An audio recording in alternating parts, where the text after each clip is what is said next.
Hi, I'm Drex. In the last video, we talked a little bit about the history of the different props that have become a part of the flow arts world. Today, we're going to talk about how the flow arts emerged from a wide range of diverse sources, including festival culture, philosophy, and the emergence of the internet.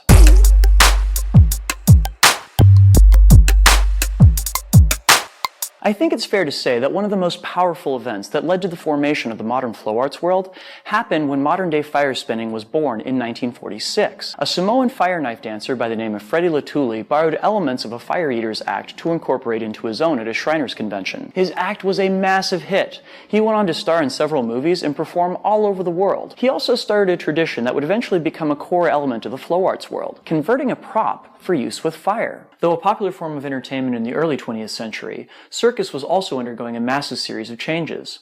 Concerns of animal welfare and changing audience tastes had led to dwindling attendance in the latter part of the 20th century. By the 1970s, a new generation of performers shed many of the traditional elements of circus to put acrobats, dancers, and jugglers together into a new type of show, dubbed Nouveau Cirque or contemporary circus. Instead of a multiple ring venue that featured dozens of acts developed within families of performers, Nouveau Cirque took artists trained in formal schools and integrated them tightly into a theatrical context that featured coherent themes or narrative. The most famous example of this new approach to circus is Montreal-based entertainment company Cirque du Soleil, which popularized the use of aerial silks, though hundreds of other companies and troupes all over the world also make use of the genre. In the 1980s, juggling went through a radical shift thanks to the work of MacArthur Genius Grant recipient Michael Motion. Motion combined juggling with dance and performance art to create performances that employed a diverse range of different props, pushing the boundaries of what could be considered a prop and how a performer could move with it. Many of Motion's innovations, including contact juggling and S-stabs, are still a fixture of the flow arts world to this very day. Meanwhile, the worlds of juggling and mathematics were merging as a system for juggling notation, called Sight Swap, was developed simultaneously by teams in the United States and the UK. This innovation led both to easier methods for disseminating information about different juggling patterns, as well as systems for developing new ones. One of the major actors that introduced prop spinning to a wider audience was the jam band The String Cheese Incident. One of the hallmarks of their live performances was throwing adult-sized hula hoops into the audience, inviting them to hoop to the music. One such fan was a woman named Anna Reichenbach, who would eventually popularize hooping for adults under the label hoop dance to distinguish it from the hula hoops that most children play with. For most of the latter part of the 20th century, there were a wide variety of performance traditions, with various props that were more or less isolated from each other. But this began to change with the emergence of large-scale counterculture events and music festivals. One major example was the Burning Man Arts Festival here in the United States. Burning Man and other transformational events attracted artists and performers from all over the world and mixed them in with average folk who had an open mind and a love for trying new things. It also encouraged a type of performance that blurred the lines between professional and amateur, between performer and audience. Attendees to these events would seek to learn how to take up these performance styles and take them home to work on in their spare time. These people then planted the seeds for emerging communities all over the country that would make fire spinning, and eventually unlit prop spinning, a tool for creating social networks as well as personal fulfillment. In many ways, you can think of the flow arts as being something like an uprooted tree, with threads of martial arts, dance, circus, and other arts all converging into not just an art, but also a philosophy, and then diverging back again in a variety of different directions. These threads converge on a shared set of values that includes an open-source collaborative style of innovation, the use of props for social and recreational purposes, and finally, an emphasis on personal or group meditation through prop spinning. As these communities grew, so too did their demand for safe props and new ways to connect with other people. One example was a company called Infinity Toys, founded by Kurt Sonderegger. In addition to producing a line of consumer poi called Zuni Poi, he also started a series of social meetups for people interested in spinning props. This reframed prop spinning as a social activity rather than as a sport or a performance art.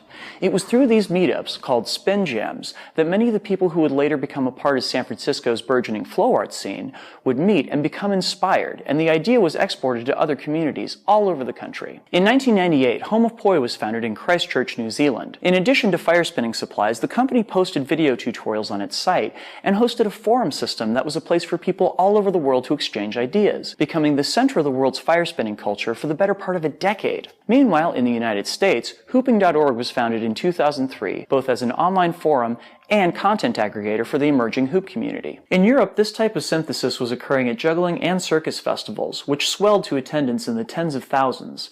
The European Juggling Convention, staged yearly in different cities across Europe, has become an annual pilgrimage for prop spinners and fire dancers from all over the world. Then in 2004, a festival was started in California called Fire Drums. It was an event that was different from the ones that came before it in that it focused completely on fire spinning. During the day, attendees went to workshops taught by professional performers or teachers traveling from abroad. At night, the event featured a fire circle in which attendees could spin fire without any formal schedule, stage, or requirements, making it a social event rather than a performance. It was a model that was soon repeated at other locations all over the United States and eventually the world, offering weekend-long retreats to hobbyists who took up the art. A full list and calendar of these festivals can be found on my website. As this culture of hobby fire spinners expanded, they shifted the focus of studying these movement arts from developing acts or creating performances to spinning purely for the sake of enjoying the experience of it. Amid this change, the concept of flow began to take root in the community. The concept is borrowed from the work of psychologist Mihaly Csikszentmihalyi, who sought to describe the state of losing oneself completely in a task. For many of these hobbyists, the point of spinning a prop was to find your flow, to lose yourself completely in the act of spinning, whether with fire or not. At the same time, the rise of social media began allowing independent content creators to find an audience. One of the biggest shifts happened in 2005. With the founding of YouTube. The price of video cameras dropped rapidly, and broadband internet became more widely available, leading to an explosive growth in prop spinning videos on the platform. This created a generation of YouTube stars including Nick Woolsey, Zan Moore, and MCP, who went on to travel and teach all over the world. One of the most influential stars of this social media revolution was Burning Dan Gordon-Levitt, a fire dancer from Los Angeles who approached spinning not just as a performance art or a hobby, but as a philosophy with tangible benefits to the psyche. Sadly, Burning Dan passed away in 2010, but lives on as one of the most influential figures in the emergence of the flow arts. In recent years, the flow arts have diversified dramatically. Flow artists today use a wide variety of props, including poi, hoop, staves, fans, rope darts, swords, whips. The list goes on and keeps expanding every year. They've even invented brand new props or found new twists on old ones, such as puppy hammers or levy wands. The use of the term flow arts as a label and the philosophy associated with it are most popular in the United States. In many other parts of the world, the philosophical split associated with the flow arts never occurred. So the practice of spinning with props is still focused on performance, and in most cases is considered an offshoot of circus or part of Nouveau Cirque. There are also many flow artists who wish to bring their art back into a more formal setting and are working to reintegrate themselves with the circus or juggling world. As of last year, the Fire and Flow Festival circuit includes more than 50 events from around the world that cater to up to 15,000 attendees. The top 10 flow arts related channels on YouTube have collectively amassed more than 65 million views and over 300,000 subscribers. Blow prop manufacturer Flow Toys was featured on the Inc. 5000 list of fastest growing companies in 2015. Where did you first learn about the flow arts? Let me know down in the comments. Next week, we'll be talking specifically about fire spinning and its role in the flow arts culture, including some basic information on safety practices. Thanks for watching and enjoy the flow. Peace. Hey guys, so recording this series on flow arts culture has actually been one of my most fun challenges of the past year, and I've produced some really challenging videos, and the only reason that it exists is because of the wonderful support of my Patreon supporters. Quite frankly, without that financial backing, it would not be possible for me to write out all of these scripts and be able to get the studio time and everything else necessary for putting this series out there.